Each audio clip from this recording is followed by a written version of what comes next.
You've said that you would like to expand market share in China. We know that other German businesses struggle there with competition, which has gotten more intense, with price pressures because they're going down.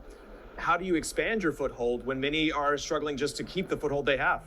I just came back from China. I was last week in China. I launched 18 new products we have. And what we did is we gave responsibility in developing with local supply chains in China to China to be able to innovate. And the teams have been way faster and way more on budget than we expected them to be. And what we want to do is to say, look, China is going to be the biggest market for manufacturing for the decades to come. And if you're not competitive in China, what's going to happen is you're not competitive on a worldwide level. So you have to be where the action is. You have to be where a lot of the pressure is.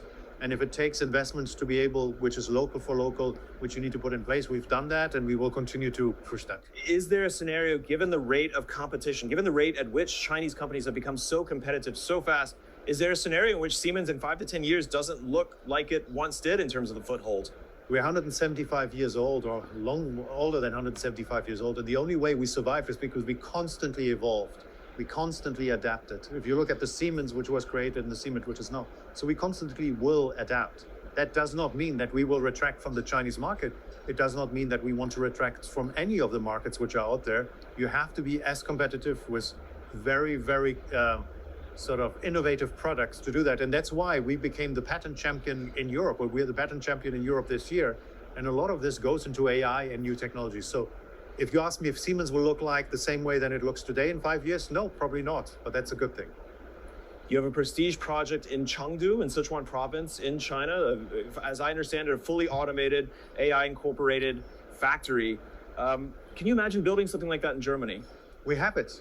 Chengdu is the sister factory of Hamburg. They're both the same way, highly automated, highly integrated. We have two factories also, we call them twin factories, in Nanjing and in Erlangen. We just agreed that we spend $500 million on building this sort of next generation, most advanced factory in the world.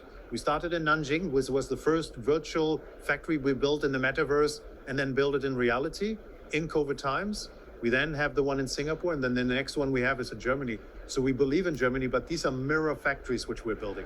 What can German businesses learn from China? It's a different system there, of course, with so much state subsidy. Is there something to be learned?